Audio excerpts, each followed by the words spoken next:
नमस्कार, मैं पूनम शुक्ला स्वागत करती हूँ आपका प्रथम न्याय में। आज हम बोरीवली के प्रभाग क्रमांक 1 में, जहाँ पर हम बातचीत करेंगे यहाँ के जाने माने राजनीतिक हस्ती और उद्योगपति अभिषेक गोशालकर जी से।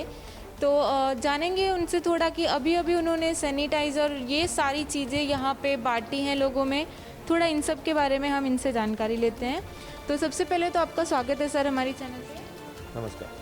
तो जैसा कि अभी हमने आपके कार्ड में देखा कि माझे कुटुंब माझे जवाबदारी, ये बहुत ही अच्छा नारा है। इसी के लिए आपने वो सब भी जो बांटा था, तो कितने लोगों तक वो पहुंचा आपका? देखो, अभी कोरोना की ये दूसरी लहर चल रही है और पहली लहर में भी प्रभाग क्रमांक 1 के माध्यम से, शिवसेना के माध्यम से हम लोग ने लोगों को मदद करने की सरासर कोशिश की थी। और ये दूसरी लहर में भी आज हम लोग देख रहे हैं कि लोगों के पेशेंट रोज़ के रोज़ बढ़ रहे हैं और जिस तरह आंकड़े बढ़ रहे थे उस तरह अभी आंकड़े कम भी हो रहे हैं। और बीच में एम्बुलेंस की सर्विसेज की लोगों को बहुत ज़्यादा ज़रूरत थी, तो वो ध्यान में रखते हुए हम लोग ने कुछ ही दिन पहले 30 तारीख को यहाँ पे एम्बुलेंस सर्विस वार्ड क्रमांक 1 में हम लोग ने चालू की है। जो हमारे यहाँ के नागरिक है 1 नंबर वार्ड के, उनको आईसीयू कार्डियक एम्बुलेंस की सर्विस देने का एक प्रयास, छोटा सा प्रयास हम लोग ने किया हुआ है। उसी तरह मास्क और सैनिटाइज़र, ये भी आपको पता है कि ये जो 2-3 चीज़ें हैं ये तो हमें करनी ही करनी है। तो हमारे लोगों को मास्क, हम लोग ने 5000 लोगों को हम लोग ने मास्क बांटने का काम वहाँ पे किया है। साथ में सैनिटाइज़र स्टैंड भी हम लोग ने हाउसिंग सोसाइटी को दिए हुए हैं। और सबसे ज़्यादा तो जो स्टीमर है, जो बोला जाता है कि दिन में 1 बार या 2 बार तो आपको स्टीम लेना ही है, जो कि कोरोना के लिए वो एक कारगर उपाय वहाँ पे है। तो हम लोग ने 2000 लोगों को अभी तक स्टीमर बांटा है। आगे चल के 10,000 लोगों तक स्टीमर बांटने का हमारा प्रयास होने वाला है। तो जैसा कि आप अपनी जवाबदारी बहुत ही अच्छी तरीके से निभा रहे हैं, तो मैं आपसे एक ये जानना चाहूँगी कि जैसे कि आप बैंक के डायरेक्टर भी हैं, मुंबई बैंक के, और राजनीति से भी आपका बहुत ज़्यादा जुड़ाव है, तो आप कैसे अपनी लाइफ को बैलेंस कर पाते हैं इन दोनों चीज़ों के बीच में? नहीं, देखो, कैसा है कि हमारा काम ही लोगों की सेवा करना है और साथ में हमारा फैमिली बिजनेस भी है। हमारा कंस्ट्रक्शन का फैमिली बिजनेस है, मेरा भाई संभालता है। और मैं as a Mumbai district cooperative bank का डायरेक्टर करके आज गए 5 साल से वहाँ पे काम कर रहा हूँ। और मेरे अंडर में पूरे मुंबई में 10,000 हाउसिंग सोसाइटीज़ है जिसका मैं रिप्रेजेंटेटिव कर रहा हूँ। और वहाँ भी हम लोग लोगों को मदद करने का काम कर रहे हैं, जैसे उनका पर्सनल लोन है, हाउसिंग लोन है या एजुकेशन लोन है। इस तरह से हम लोग उनको मोटिवेट करते हैं। और सबसे ज़्यादा हम लोग ने एक मुंबई डिस्ट्रिक्ट कोऑपरेटिव बैंक के माध्यम से एक सेल्फ रीडेवलपमेंट का हम लोग ने पॉलिसी निकाला था, जो करके जितने भी हमारे 10,000 हाउसिंग सोसाइटी जो हमारे मेंबर है और जो हमारे मेंबर होने जाने वाले हैं, उनके लिए एक अच्छी फैसिलिटी देने का काम किया हुआ है। और मेरे ही वार्ड में एक सेल्फ रीडेवलपमेंट के माध्यम से 1-2 बिल्डिंग यहाँ पे हम लोग ने की है, एक प्रोजेक्ट हम लोग ने यहाँ पे खड़ा किया है। तो इस तरह उस माध्यम से भी हम लोगों को हेल्प करने का काम कर रहे हैं। लोगों को हमारे माध्यम से जो मदद हो सके उसके लिए हम प्रयास करते हैं। तो सर, एक राजनीतिक क्वेश्चन मैं आपसे पूछना चाहूँगी। जैसा कि आप यहाँ के नगर सेवक रह चुके हैं और आपकी पत्नी तेजस्विनी जी अभी भी यहाँ पे हैं, तो धारावी के बाद जो सबसे बड़ा एक स्लम एरिया आता है, एक चौल है, वो यहाँ पे ही है, आपके क्रमांक में ही आता है। तो उसके डेवलपमेंट के लिए अभी तक आपने क्या किया और आगे क्या करने का कुछ प्लान है?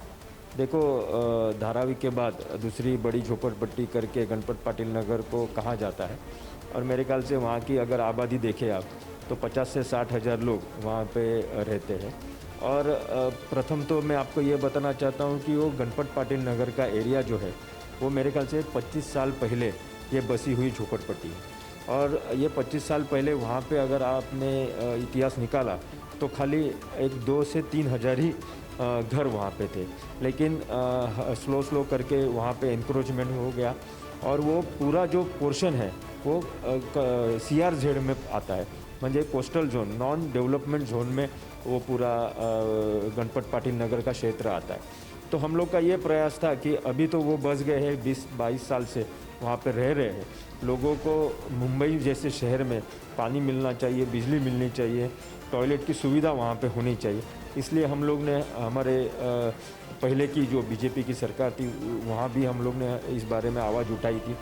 और अब हमारी खुद की सरकार यहाँ पे आई है और हमारे सरकार के माध्यम से मुंबई महानगर पालिका के माध्यम से 2000 तक के लोगों को पानी देने का काम हम लोग ने वहाँ पे किया हुआ है और कम से कम अभी 5 से 10,000 फैमिली का एप्लीकेशन आ गया है। उसमें से 4 से 4,500 फैमिली को हम लोग ने अभी तक पानी का कनेक्शन देने का काम किया हुआ है।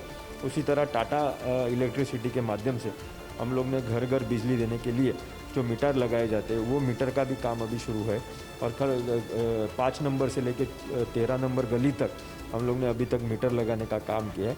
वहाँ पे सब स्टेशन की ज़रूरत है जो कि आने वाले समय में वो सब स्टेशन का भी अप्रूवल लेके मुंबई महानगर पालिका से हम लोग सब स्टेशन करेंगे और जिनके कनेक्शन बिजली के कनेक्शन बाकी है उनको भी आगे चल के देने का हम लोग प्रयास कर रहे हैं। उसी तरह गणपत पाटिल नगर के अंदरूनी सुविधा के लिए मतलब रोड है, गटर है, इसके सुविधा के लिए हमको आज भी गवर्नमेंट से, सेंट्रल गवर्नमेंट से, स्टेट गवर्नमेंट से उनके एनओसी की आज भी ज़रूरत है।